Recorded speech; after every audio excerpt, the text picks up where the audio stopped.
What happens to a retirement plan if Social Security gets reduced or even eliminated? This is something that we don't like to think about, but it is on the back of a lot of people's minds.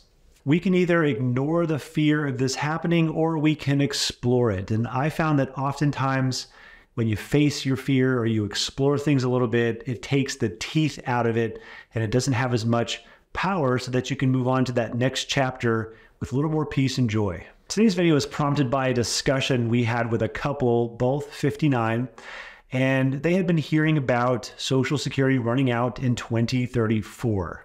The first thing we did was we looked at their plan if Social Security were to not be used at all, meaning what if it was eliminated? And then we brought it back a couple notches and said, maybe it's more reasonable to look at it if Social Security gets reduced by 20 or 40%. I'm about to show you one of my go-to online calculators that you can use for calculating this. And actually you can go and use the same tool for free. But before we go there, I'm Nick Davis, founder of Brindle and Bay Wealth Management. We are a retirement and tax planning firm here in Texas. We work with people all over. We help them to create peace with their financial plan. If this video is appealing to you and helpful, please hit that subscribe button. It helps you to get notified and it helps us to expand the channel. Thanks for that. Okay, I'm about to reveal one of my special online calculators that I secretly go to for different types of calculations, like when you need a quick mortgage calculator or loan calculator. But there's a calculator for Social Security I want to show you. Don't laugh, it's a very funny name, and it's called dinkytown.net. But you're going to love this website, dinkytown.net. Let's go there. And if you like this website after you explore it, let me know in the comments because it's got a lot of good tools. All right, so what we're looking at the top here is one of the calculators they offer is called How Important is Social Security? And so we just put in 59 years old because that's how old they were. And they want to retire at 65. They're making about $150,000 a year. And whatever you're making, you can put that in. And they're expecting, we're just assuming there's going to be some raises along the ways. And their total amount of retirement savings between everything, 401ks and other investments, was $1.5 million. Now, one thing you have to do is figure out how much of your income you're saving. So an easy way to do that is just to take a look at the total amount that you're putting into your 401k and any other place and just divide that into your salary, and you'll come up with some level of percentage. And then the other thing you got to do is figure out, and people hate this one, but how much of my income am I wanting to replace? It's standard to say 70 to 80%. That's what they typically say. But in practice, I have found that people like to replace 100 to 110%. And then it goes down from there over time. And the reason is that they have new hobbies. They're checking things off the bucket list.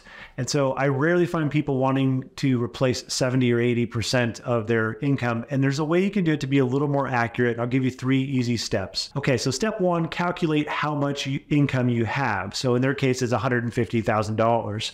Then back out the taxes that you pay, because we want to work with a after-tax number. So that 150 came down to about $120,000 for them. Then you want to back out any debts that are going to be paid off at some point. And so for many people, that's the mortgage. So they backed off about another $20,000. So that was down to $100,000. So now what they can do is they could say, well, we want to take some vacations as well. So then maybe they add another $10,000 a year for so many years into the equation to make it a little bit more detailed. So then you take the $100,000 and you divide that into the after-tax amount, which was $120,000, and you get a percentage. And in their case, it was 83%. So for our example, we're just going to go ahead and use 90% in this example. So we're going to use 90%. They want to be retired, planned for 30 years. So it's from 65 to 95.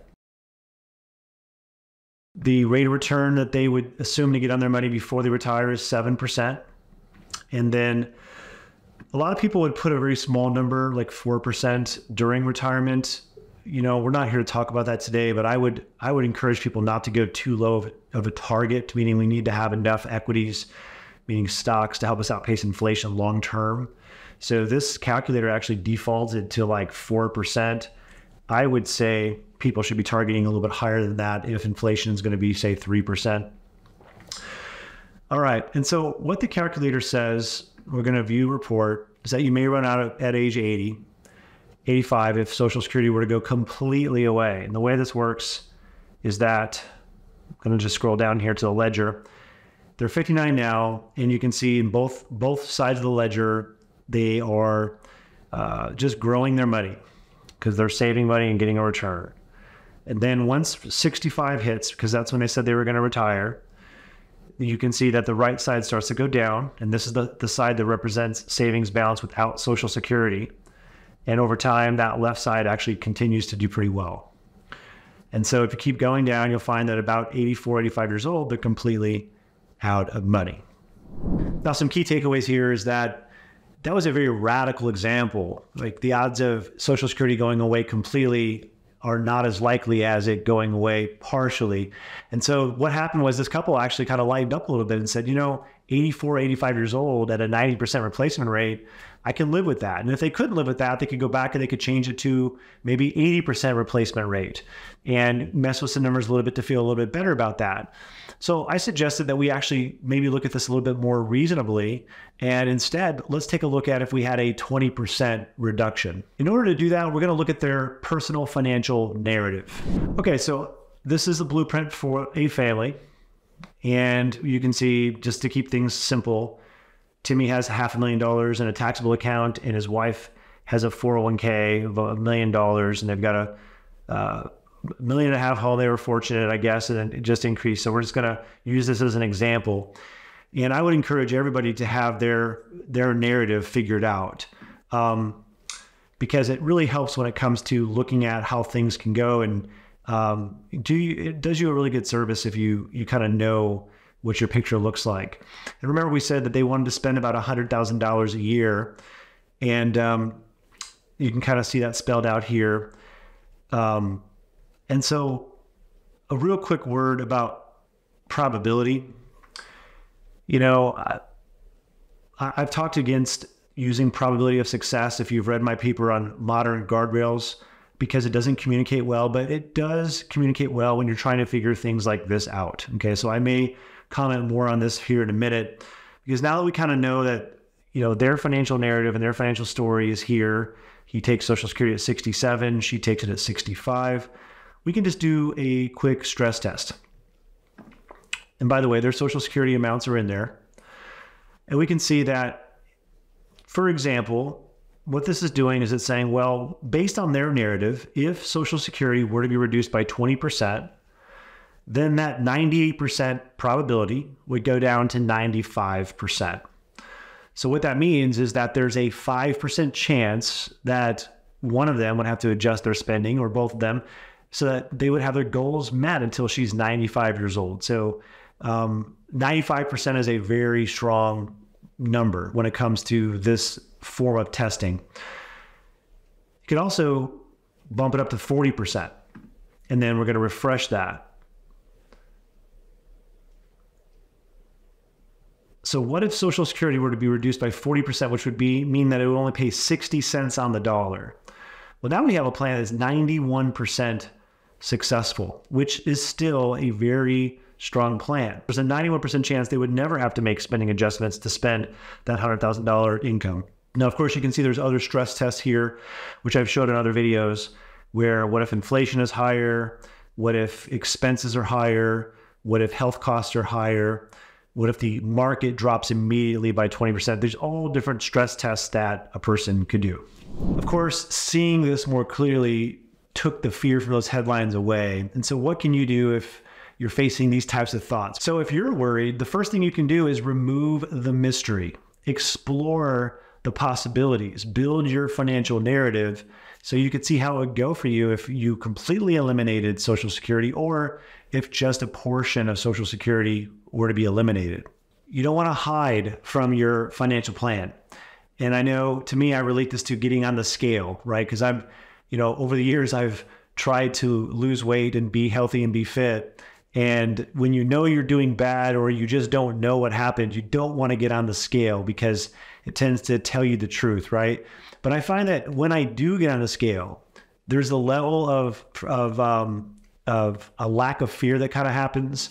And I noticed that even if I'm not super happy with what I see, it just makes it easier for me than ignoring it, right? So that's kind of what it's like when you're exploring the possibilities of, what are these fears? How would it go for me? And it could be in any area. This is a big one, Social Security. Okay, the second thing you can do is focus on the things you can control. We can't control what's going to happen with Social Security, but there are several things that you can control. I'm going to give you a short list of them. Number one, savings rate.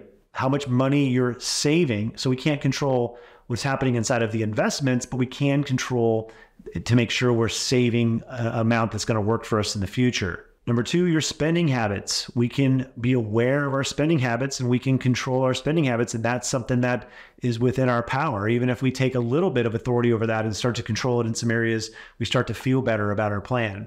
Next is your investment choices. We can't control what happens inside of our investments completely, but we can control how we're investing.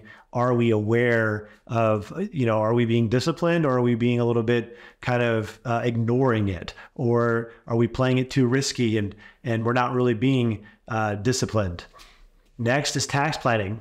Effective tax planning is something you should do on a year-by-year basis, and it can make a huge difference in how well it goes for your plan. It happens each year, and it also happens as a forward-looking map into things that you can be doing in the future. Number five is when to retire. We have some control over when we'll retire, though many of us will have to retire early because of either health conditions or just getting laid off from work or changing roles at work. But we do have some level of control to when we retire. We can even be planning for when we're going to retire. That gives us a certain level of control. And then number six, your income plan. How you're going to turn your retirement savings into income is kind of a big deal. And there's not just one way to do it. So you can actually investigate that and make sure that you have a spending plan for retirement. And if you want to know my favorite way for creating that income spending plan in retirement, make sure you read my paper called Modern Guardrails in the video description, where I talk about why I like one way over another. So the message today is about not letting things we can't control mess with our next chapter being as enjoyable as it can possibly be. Social Security is a truly concerning issue that we don't have any control over. So what can we do? We can do these other things. The most powerful thing you can do is look it dead in the face, explore your questions, get answers, and start to feel better. What questions do you have a hard time answering? Let me know in the comments, because maybe we can do some videos on that. Hey there, it's Nick again. I wrote something that you might be interested in. If you want to know what my favorite retirement income strategy is for most people or many people, we refer to it as the Money Master Guardrails. If you're contemplating what your income strategy for retirement may look like, I invite you to download a copy of my white paper. Get the insights you need. Download a copy today. The link is in the video description.